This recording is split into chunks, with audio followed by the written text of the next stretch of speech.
Hello everyone, thank you so much for being here today and for accepting our invitation. And before we start, I'd like to introduce our organization. And the Startup Grind is a global startup community designed to educate, inspire, and connect entrepreneurs. And this is our first time here in Algeria. And for this event, we invited four of the best CEOs and speakers here in Algeria. And I'm going to start by introducing the first CEO that we invited. The first speaker is going to be Mohamed Skender. He's the CEO of Brainwell. So yeah, thank you so much.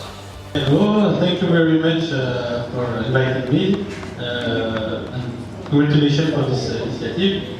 I was talking about my background just before the event. So just to start from the beginning. So I was born in Algeria, and I moved to France when I was very young. I grew up in Bordeaux. It's a very beautiful city, one of the most beautiful in the world apparently, according to some news. I would like to apologize for my accent. I hope everybody will understand.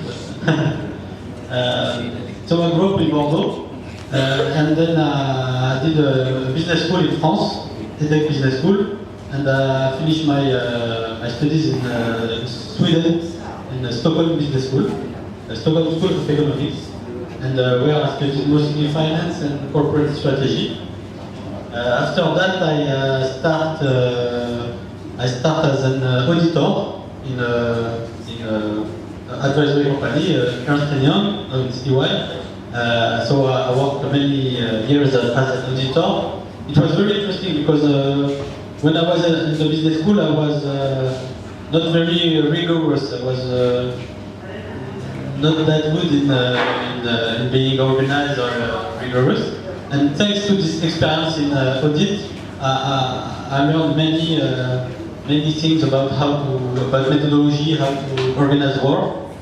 And so then I worked some years in auditing. Then I moved to advisory. It's quite different. Advisory, you advise clients. Auditing, you control them. Advisory, you mostly help them to make their business grow or to help them reducing their costs.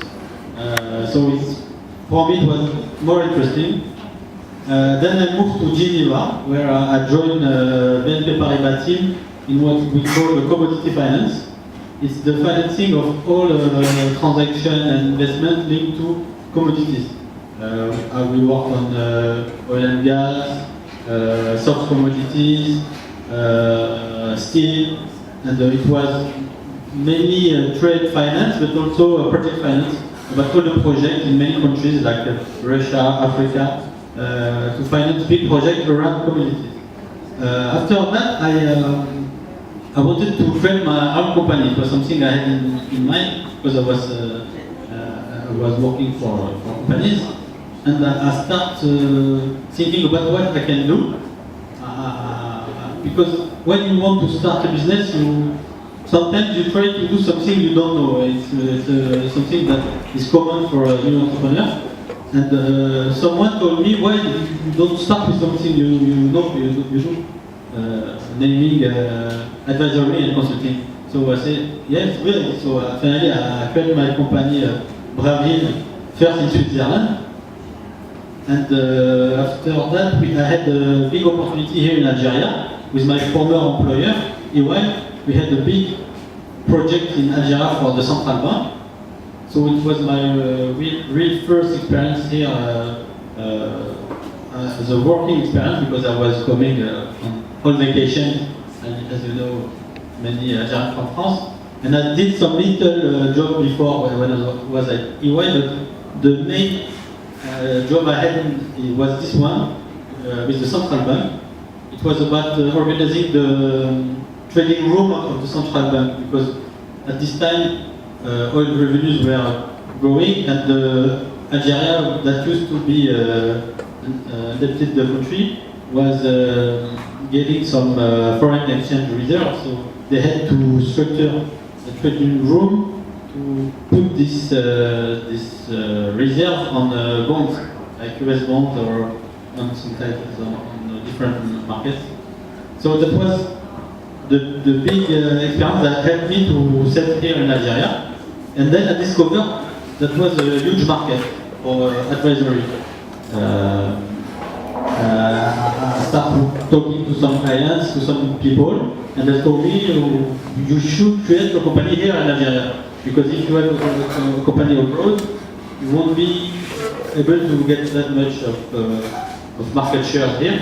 So I created Bravil here in Algeria in 2013, and now we are quite good advisory company. We have a big portfolio, and it's going well. Yeah, tell us about your company. Your story, the story of your company. Yes, so my company, Bravil, I can tell you about the start. At the beginning, it was mainly about market studies and business plan. It was the core solution we offer. But with talking with clients and seeing what are their needs, we extend our what we offer solutions, and we developed new advisory solutions like organization and IT solutions. Now we have a big team that help companies to restructure themselves, to improve their processes, to implement some IT solutions. We have also something quite new, a department that leads some market studies. Like they study the client and the customer behavior. They try to understand what are their needs to help marketers to develop products in line with what clients need. And the first development, the last development was we acquired another company. It was a French company that was working on HR issues. They do recruitment, and they were in the top 3 here in Algeria for this kind of business. And we acquired them. Partly we buy them, and partly we did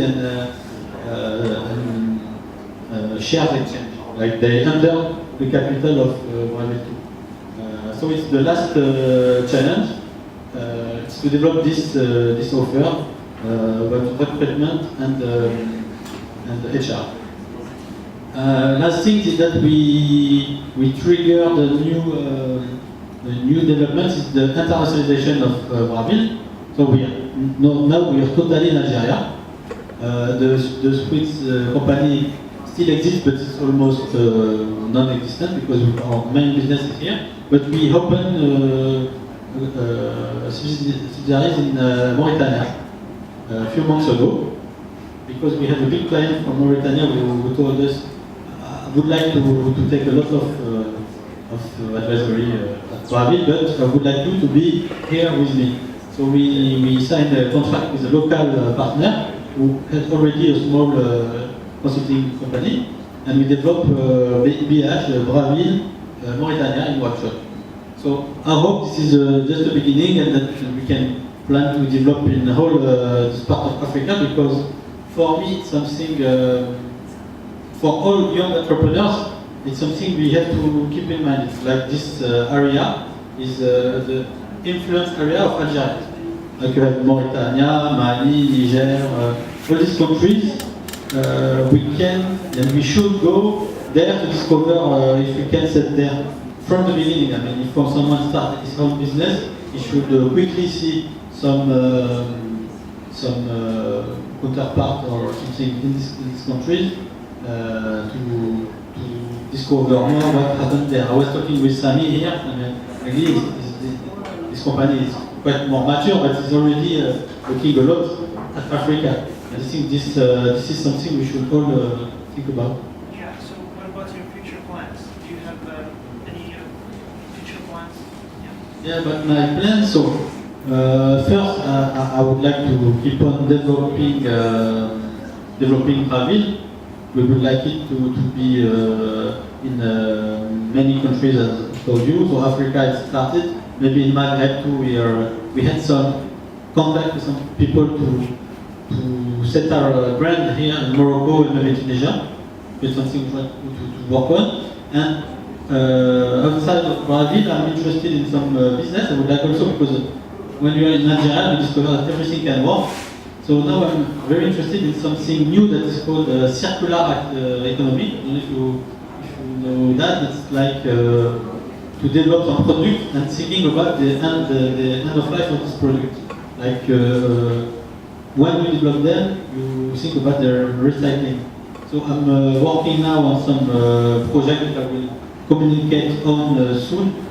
And I hope that I can give you some news about this project soon. Yeah, thank you so much, Mr. Thank you. Yeah, so now we're gonna... Notre prochain speaker sera Ilyes Mohamed Asghar. Ah bah oui.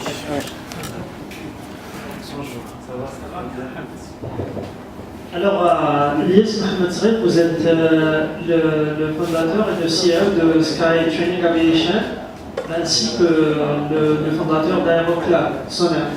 Oui. Alors, on va commencer par les questions, directement. Alors, comment vous êtes lancé dans le domaine de l'entrepreneuriat? Déjà, bonsoir tout le monde. Donc, déjà, je remercie à tout le monde de la présence de nos invités. Je remercie un petit peu l'initiative que vous avez faite pour rassembler le slogan nous avons Mon Connexion qui est très important. Connecter un petit peu l'énergie, l'entreprendre. Et pour ma part, je suis très content d'être ici ce soir. Alors, pour ce qui me concerne, j'ai 29 ans, donc je suis né en Algérie, je suis algérien, bien sûr. Et voilà, donc nous sommes des passionnés de l'aviation, donc l'aviation nous a toujours passionnés depuis tout petit. J'ai toujours rêvé de devenir, disons, pilote de ligne. Et malheureusement, on a réussi à le faire pendant une petite courte durée. Et on est passé directement à l'entreprise, parce que vous m'avez posé une question qui est très importante, c'est par rapport à l'entrepreneuriat. Je suis issu d'une famille qui est dans l'entrepreneuriat depuis les années 50, avec mon grand-père, qui était un ancien CEO dans l'hôtellerie et tout ça, en Europe et tout ça. Et on a géré aussi dans le domaine de la travaux publics, de l'immobilier et tout ça. Donc automatiquement, cette audace d'entreprendre nous est un petit peu, on va dire, léguée par filiation de nos grands-parents et tout ça. On ne se contente pas uniquement d'un poste de travail, on veut créer de la richesse, on veut faire beaucoup de choses, on veut accomplir beaucoup de choses, même si ce n'est pas aussi facile que ça, mais on est toujours, on va dire, guidé par cette envie de faire beaucoup de choses, surtout dans l'économie actuelle qui est en plein moving, comme on dit. Voilà. Pour ma part, donc j'ai fait, on va dire, j'ai un bac scientifique, j'ai fait l'école privée, j'ai fait du management, puis management, j'ai fait un peu d'informatique, j'ai fait du pilotage, donc je suis un petit peu un touche à tout. Voilà. Donc le management m'a beaucoup servi pour la gestion d'entreprise et aussi l'informatique, puisqu'on travaille essentiellement nos équipements qui sont des simulateurs de vol, aussi beaucoup d'informatique, donc ça m'a servi beaucoup à comprendre ce qui se passe autour de nous, surtout dans un domaine comme l'aviation. Nous sommes sous la tutelle de l'Organisation mondiale de l'aviation civile, donc on est obligé d'être dans les normes. Donc nous sommes audités 4 à 6 fois par an, on est obligé d'être aux normes. Et pour ce qui concerne aussi mon parcours aussi, donc en entreprise familiale, dans l'immobilier, dans les travaux publics, donc nous sommes un touche à tout. Et l'aviation, c'est notre petit bijou. C'est vraiment, on va dire, l'accomplissement de mon rêve d'enfant, de me retrouver à la tête de cette entreprise qui a commencé, parce que vous avez parlé de l'Aeroclub, c'est une association, c'était l'association que j'avais créée, et on a créé avec beaucoup de gens du domaine aérien, Ander et Samy, tout ça, nous sommes le JFCE, je pense que vous connaissez ce petit groupe qui est dans l'organisation du FCE. On essaye de connecter un petit peu tous les jeunes un petit peu pour essayer d'aller vers l'entrepreneuriat, comme on a pu faire nous-mêmes et tout ça. Donc notre objectif, c'est surtout de partager nos expériences, c'est pour ça que nous sommes là. On partage notre parcours, comme d'autres personnes aussi partagent leur parcours pour donner un peu de courage à nos jeunes, de dire que voilà, il suffit de rassembler les bonnes personnes, utiliser les canaux bien définis, aller au bon moment et essayer de réaliser, on va dire, des projets quand même intéressants, soit pour notre pays, soit pour nous-mêmes. Et voilà, c'est un petit peu ça notre récit. Alors, dernier conseil pour les jeunes algériens motivés qui veulent commencer leur entreprise, des conseils? Alors, déjà pour le jeune Algérien motivé, j'ai plutôt dire le conseil pour le jeune Algérien, parce qu'il faut qu'il soit motivé. Actuellement, il n'est pas motivé. Ceux qui sont motivés, c'est de mettre une passerelle, comme on l'a fait avec le JLCE justement. On y travaille pour mettre des outils, des guides, surtout multiplier des rencontres comme vous le faites, c'est très intéressant pour voir certaines success stories. On n'est pas obligé d'arriver jusqu'à. Il y a des jeunes qui ont fait des entreprises, qui travaillent, bon certes, qui ont beaucoup de soucis à gauche à droite, c'est normal, ils doivent partager un petit peu comme nous tous pour essayer de prendre un élan pour aller vers la maturité de leur entreprise, je suis d'accord. Mais il faut qu'ils se disent une chose, que dans notre pays, il y a beaucoup d'opportunités, contrairement à certains pays européens où c'est un peu difficile d'émerger un petit peu une start-up aussi facilement, la levée des fonds et tout ça. Donc maintenant, ce que je leur dis, c'est surtout d'avoir déjà un rêve. Hein, comme l'a dit Saint-Exupéry, d'ailleurs c'est ce qui est écrit dans notre entreprise, c'est notre slogan, fais de ta vie un rêve et de se faire une réalité. Et on le dit en anglais, every opportunity of our life is beginning with a take-off. Yeah. Ça c'était, on va dire, Henry Ford l'avait dit aussi. Donc, il faut qu'il y ait de la motivation, il faut qu'il y ait des objectifs. Au début, bon, c'est vrai, quand on voit un projet à l'avance, au départ, on dit que c'est difficile, on ne peut pas, mais il y a plein de mécanismes qui sont là actuellement, qui peuvent nous donner l'élan, le premier élan pour aller dans l'entrepreneuriat. Après, quand on est dedans, ça vient tout seul. On a un rêve, on a un objectif, on essaie de travailler chaque jour. C'est pas facile, mais on y arrive. Voilà. Merci beaucoup. C'était super intéressant de commencer par aujourd'hui. C'était aussi un réel plaisir d'être avec vous et voilà, merci beaucoup. Mesdames, Messieurs, bonsoir. Merci de vous être déplacés. Ça a été un plaisir de partager ce moment avec vous. J'aimerais bien Monsieur Ramzi Walid. Bonsoir. Merci de vous être déplacé ce soir. Alors, vous êtes le PDG du KPMG Ontario.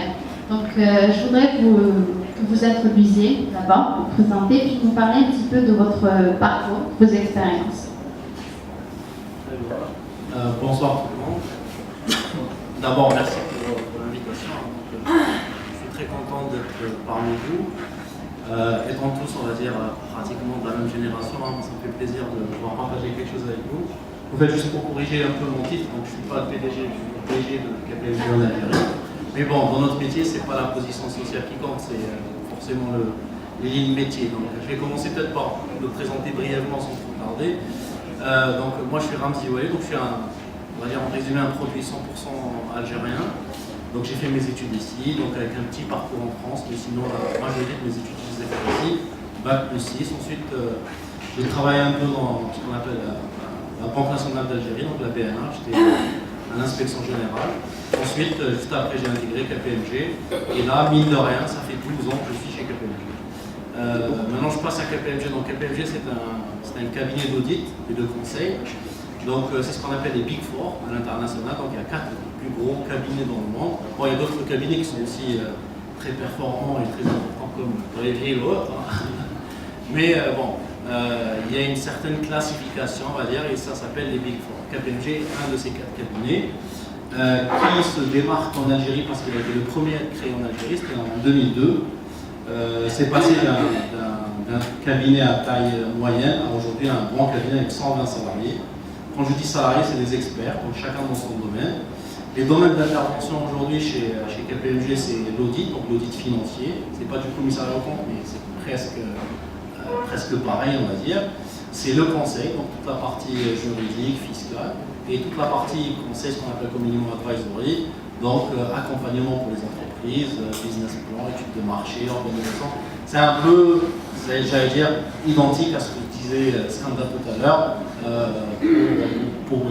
dans cette partie. Mais aussi, il y a des autres métiers, comme je le disais, le juridique, le fiscal, l'audit, voilà, l'informatique, beaucoup de choses. Au fait, je ne vous cache pas, j'ai été chanceux, c'est-à-dire rentrer dans un cabinet pareil, c'est plusieurs avantages. Pour un jeune comme moi ou comme vous, c'est une école d'abord, donc c'est une grande école. C'est vrai, on travaille beaucoup, c'est-à-dire, et c'est normal, parce qu'on est jeune, donc il faut bosser, mais c'est une grande école. Pourquoi c'est une grande école? Parce qu'au fait, naturellement ou instinctivement, donc depuis des années, ou même maintenant, mais maintenant on change un peu de modèle, mais tous les étrangers qui viennent en Algérie se dirigent automatiquement vers KPMG pour prendre conseil. Donc ils ont le réflexe. Et imaginez-vous, nous, quand on est de l'autre côté, bah, c'est une grande expérience pour nous, c'est-à-dire on apprend beaucoup de choses. On a beaucoup voyagé dans le monde pour rencontrer des clients, on a rencontré beaucoup de clients de beaucoup de nationalités, et ce qui est le plus excitant dans l'histoire, c'est de rencontrer beaucoup de problématiques. Et quand je dis problématiques, c'est-à-dire que derrière, il va y avoir des solutions, et donc on apprend tous les jours. Tout à l'heure, je faisais référence à un changement de modèle. Le changement de modèle, c'est quoi? C'est qu'aujourd'hui, il y a aussi de plus en plus de familles algériennes, d'entrepreneurs algériens qui font appel à KPMG. C'est-à-dire que dans le passé, les gens n'avaient pas forcément le réflexe de demander conseil. C'est-à-dire quelqu'un qui est l'entreprise en Algérie, un Algérien, un père ou un grand-père, première génération, deuxième génération ou troisième génération, c'est des gens qui travaillaient avec leur réseau, c'est-à-dire travaillaient avec leurs connaissances. Ils connaissaient un banquier qui l'aidait à faire, un ancien banquier qui l'aidait à faire son business plan, ils connaissaient un ancien inspecteur des impôts qui l'aidait à faire ses déclarations, et donc les gens travaillaient comme ça un peu en communauté restreinte. Et ce qui est intéressant dans ce modèle-là depuis quelques années, c'est que les gens comme ça ressentent le besoin d'aller vers des professionnels. Et donc, ça ne veut pas dire que les premiers n'étaient pas des professionnels, mais dans le métier principal est d'exécuter ces prestations-là. Et donc nous aussi, là c'est une nouvelle dimension. Pourquoi? Parce que c'est une nouvelle offre commerciale. C'est-à-dire que quand je suis en face d'un entrepreneur ou chef d'entreprise algérien, ce n'est pas forcément le même besoin que quand on est en face d'une multinationale. Et donc, premier réflexe qu'il fallait avoir, c'est d'adapter les offres à ces gens-là. Quand je dis adapter les offres, ce n'est pas forcément le prix, hein, ce n'est pas forcément les conditions commerciales, mais c'est surtout le rendu, c'est-à-dire les attentes de ces gens-là. C'est-à-dire que quand on est en face d'un Algérien ou d'une multinationale, ce n'est pas forcément les mêmes attentes.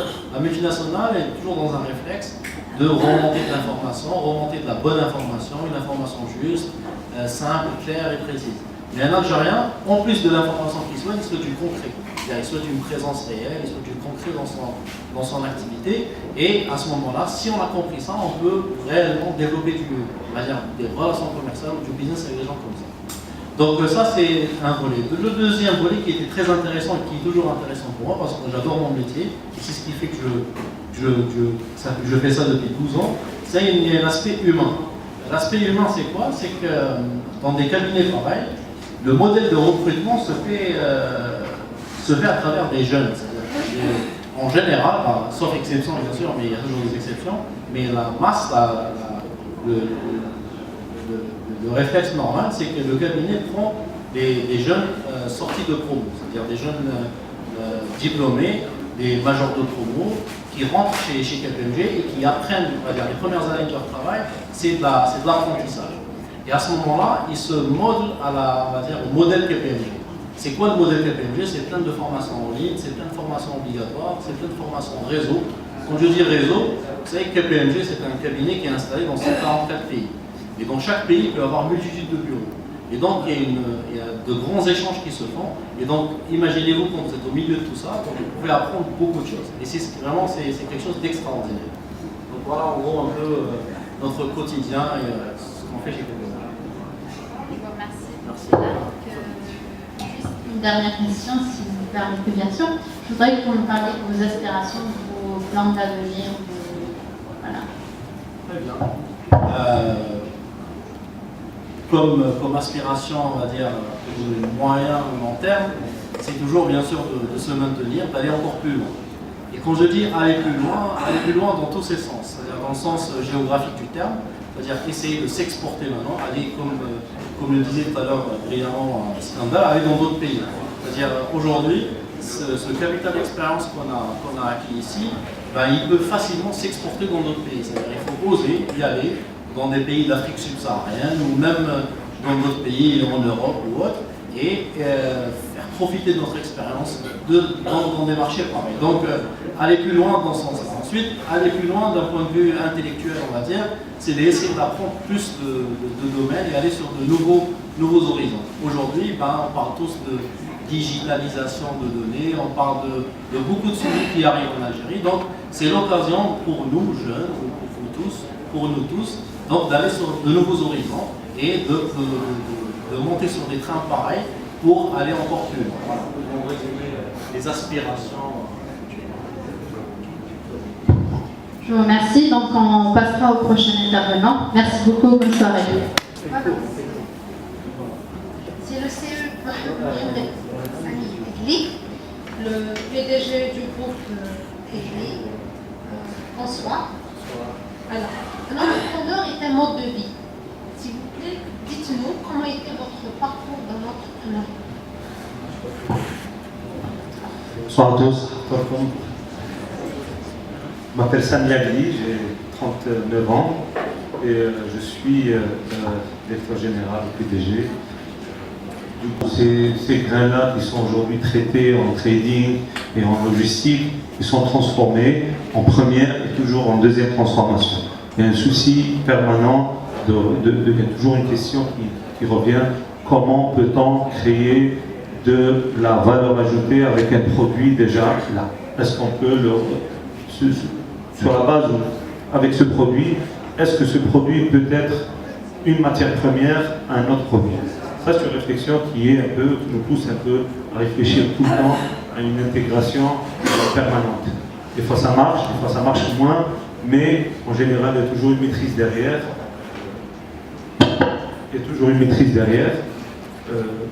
On est aussi présent dans le domaine de l'immobilier. Je présente brièvement ce qu'on fait. Ah non, moi j'ai la chance à la fin de mes études, directement de mon premier emploi, je l'ai eu dans une société familiale qui était déjà solide. Mon père a créé ses premières entreprises en 1967. À l'époque, l'économie algérienne était pratiquement une économie de monopole de tous les secteurs, parce qu'il y avait quelques secteurs qui étaient, on pouvait intervenir comme le transport, comme le concassage, comme l'agriculture à travers la date, parce que moi je suis d'origine de la région de Biskra, on a pu, je vous parlerai si vous voulez après comment j'ai commencé un peu mon premier emploi et tout ça, mais juste que les gens, les jeunes connaissent un peu nos activités, ce qu'on fait. On est aussi dans l'immobilier de bureaux et résidentiel. Toujours la question qui se pose avec cette activité, comment on peut créer de l'intégration. On est devenu constructeur. On a créé une filiale qui nous construit aujourd'hui nos projets. Et cette filiale, derrière, elle se pose la question comment peut-on créer de l'intégration et de la valeur ajoutée avec cette activité-là. Elle devient producteur de béton et elle se développe. Mais c'est un réseau qui n'est pas, il ne faut pas dire que c'est la multinationale ou la grande société. C'est une société qui se développe doucement. On a pratiquement une croissance régulière à 2 chiffres pendant plusieurs années, maintenant moins, parce qu'en fait on s'adapte à la situation économique du pays, mais on est toujours optimiste, on est là, on travaille, on a des projets, on s'améliore, on se perfectionne. C'est pas évident à tous les coups, mais la volonté elle est là, on est décidé d'aller de l'avant, parce que l'Algérie, il ne faut pas un peu être, je suis super optimiste, réaliste. L'Algérie quand même c'est une terre d'opportunités. Pas aujourd'hui prétendre à créer une start-up, surtout vous, jeunes, qui venez peut-être de finir vos études, vous avez créé votre start-up, vous avez la chance de réussite en Algérie. Moi je pense qu'elle est incomparable à l'Europe. En France aujourd'hui, on voit que c'est très difficile aujourd'hui de se faire une place ou dans d'autres pays. L'Algérie aujourd'hui, mine de rien, c'est une terre d'opportunité. Je reviens à mon parcours. J'ai fait mes études, j'ai commencé à vendre des dates. J'étais responsable commercial, j'étais responsable export. Je suis arrivé à vendre des dates dans 35 pays.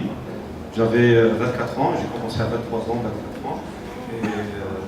Et moi j'ai commencé à 22 ans, mais j'ai fait un peu un parcours en interne pour essayer de comprendre un peu le processus de vente, c'est quoi ouvrir une lettre de crédit, c'est quoi domicilier une facture, c'est quoi certifier sa marchandise, c'est quoi négocier avec un transporteur. Ça, c'est un processus qui a duré à peu près une année ou une année et demie. Et après, je me suis tout de suite lancé dans le... Je me suis occupé de l'exportation, comment développer nos activités. On exportait uniquement en France. Et pas grâce à moi, c'est un travail bien entendu collectif. On a pu vendre nos produits, notre date, la date algérienne, dans 35 pays. Parce qu'elle se vendait partout, au Japon, elle se vendait en Indonésie, en Malaisie, je sillonnais le monde, j'adorais, j'étais jeune, je voyageais beaucoup, je faisais beaucoup de foires. Je vendais à Auchan, à Carrefour.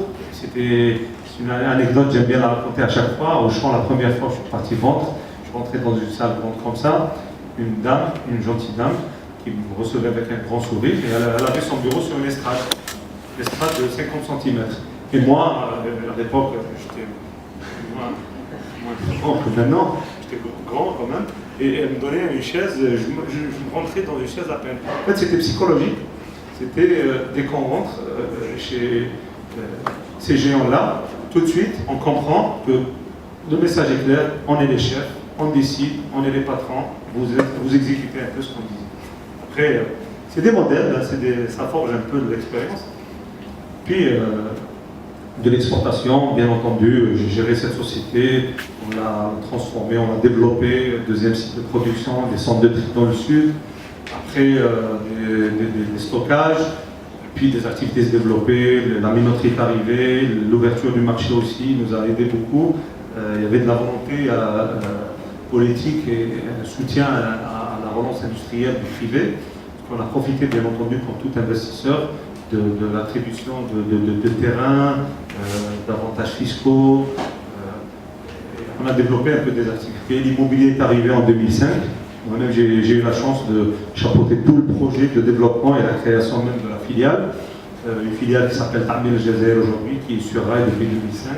Elle fait pas mal de projets, pratiquement un projet. On n'est pas dans des histoires de grands méga projets, 50 projets à la fois. On fait en général un projet ou deux, maximum en même temps.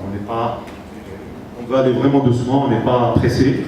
On veut aller doucement mais sûrement. On a toujours cette question, comment transmettre, parce que je vis dans une activité familiale, comment transmettre l'entreprise à nos enfants. Et puis cette question nous pousse à vraiment blinder toujours nos activités et sécuriser tout ça. C'est un peu ça. Merci. Donc, quelles sont les perspectives de développement du groupe dans les prochaines années? En fait, les perspectives de développement, comme le disaient mes amis Ramzi et Mohamed et Elias, je pense déjà avec tout ce qui se passe maintenant dans l'économie, la priorité aujourd'hui de sécuriser l'acquis. C'est de déjà sécuriser cet acquis. Il ne faut pas aller vers des opérations qui peuvent mettre en péril ce qui a été déjà réalisé et difficilement réalisé. Déjà, la première question, c'était de sécuriser les acquis et bien entendu se développer. On est toujours dans cette réflexion de développement permanent. L'Afrique aujourd'hui nous parle beaucoup. Une de nos priorités aujourd'hui, c'est comment placer nos produits en Afrique. Ça, c'est une question et la décision est prise, c'est qu'aujourd'hui l'Afrique va être notre priorité, Inch'Allah, pour tout ce qui va venir les années à venir. On se place, on va se placer, on va organiser des visites, des foires là-bas, on va aller chercher de la croissance en fait là où tout le monde cherche à y être. C'est l'Afrique, la Chine est là-bas, les États-Unis, la France, je pense les Tunisiens, les Marocains. Il n'est pas normal que les entreprises algériennes ne soient pas bien présentes en Afrique. Et puis renforcer tout ça et sécuriser, standardiser, créer la holding. Il y a plein de projets en réflexion. Donc, quels sont les conseils que vous aviez ici aux jeunes entrepreneurs algériens? Ah oui, les conseils, il y en a plein. Après, bien entendu, le plus pertinent, c'est être décidé, oser, pas trop traîner ou tarder dans la réflexion, parce que comme les données changent aujourd'hui à une vitesse incroyable, en général les jeunes sont portés sur les nouvelles technologies, sur tout ce qui est e-commerce, digital. Vous savez, une information, vous l'avez aujourd'hui, elle change le mois d'après. L'étude, vous la faites en mois de janvier, vous repartez vous traînez jusqu'à la fin de l'année, pratiquement vous êtes obligé de refaire tout ça, mettre à jour tout ça, parce que déjà il y a le facteur temps qui est là. Il faut oser, il ne faut pas être pressé. Il faut aller doucement, mais sûrement. Après, il ne faut pas avoir 36 000 idées. Bien sûr, moi, vous me posez la question, j'ai 50 idées dans ma tête. Mais à un certain moment, je ne peux pas prétendre à aller réaliser les 50 idées. C'est pour ça qu'il faut se concentrer quand on se lance sur un sujet. Prenez le temps de la réflexion, allez vers un sujet. Ne perdez pas de temps à réfléchir sur 50 sujets à la fois. Vous allez perdre du temps, on a 24 ans comme tout le monde, et vous démarrez d'un zéro, vous allez vous lancer. À un certain moment, vous ne pouvez pas vous concentrer à réfléchir sur 50 sujets, et réellement pour faire le conseil que je peux donner aux jeunes, aux futurs jeunes entrepreneurs, c'est de se concentrer sur un projet, être certain. S'il marche, s'il est bien, il n'est pas bien, bon, là on oublie, on passe à autre chose. Mais il faut oser, il faut avancer. L'Algérie, il ne faut pas un peu écouter tout ce qui... Bien entendu, il faut le prendre en considération, mais il ne faut pas le prendre comme base de réflexion ou base sur laquelle on développe ou on va lancer son business. Les opportunités sont là et l'histoire nous a donné raison, c'est qu'à chaque crise, la performance et l'amélioration étaient là. Bien entendu, on n'est pas à l'abri de tout ce qui se passe dans le monde, hein, c'est une crise mondiale, c'est pas propre à notre pays. Peut-être nous, on a des opportunités parce que moi, je donne cet exemple, 70% de nos calories sont importées. Alors, tout est à faire. Tout est à faire. Tout. Les services, pratiquement, on n'a rien. On n'a rien. Toucher à e-commerce qui va venir, il n'y a rien. Tout. Donnez-moi n'importe quel exemple et vous allez voir. C'est juste, on cherche à faire. Il faut aller faire les choses comme ça se fait dans le monde. Il ne faut pas aller chercher midi 14 heures à créer de la... vous allez créer la roue, vous allez créer en fait un truc vraiment de rien. Il y a des acquis. Aujourd'hui, on peut, avec l'Internet, on a accès, c'est la plus grande bibliothèque au monde. Vous avez l'information augmentée. Vous avez des benchmarks, alors là, il y en a autant que vous voulez. Vous voyagez virtuellement, pas physiquement. Parce qu'il faut profiter de tout ça pour réellement trouver des modèles qui ont fait leur preuve ailleurs et les algérianiser. Algérianiser l'idée. Il ne faut pas aussi comparer un truc qui a marché à Stockholm ou à Suède pour le copier, faire du copier-coller, ça ne marche pas forcément. Avoir cette intelligence pour adapter vraiment son projet et l'algérianiser à notre environnement. Moi, vous posez, je suis super optimiste, donc je ne peux pas vous dire le contraire. Mais je suis bien entendu réaliste aussi, mais il y a toujours des opportunités. Les conseils, c'est oser, aller de l'avant, ne pas perdre de temps et surtout être très sérieux. Être très sérieux. Ça, c'est des jeunes aujourd'hui, on voit des jeunes, je ne veux pas dire que c'est sérieux, je ne vais pas dire ça, mais n'ont pas cette réflexion, par exemple, sur la ponctualité. Prenez rendez-vous à quelqu'un à 9h, il arrive à 10h, il dit je suis désolé, c'est rien. Non, ça c'est très important. Ça, il faut vraiment démarrer sa vie. C'est des règles, il faut avoir ses règles. Il faut vraiment avoir ses règles, la ponctualité, la persévérance. Vous faites 10 entretiens ou 10 tentatives de levée de fonds ou de chercheurs. Pareil, ça aussi c'est un conseil très important. Aujourd'hui, dans tout, on voit un peu ce qui se passe dans le monde.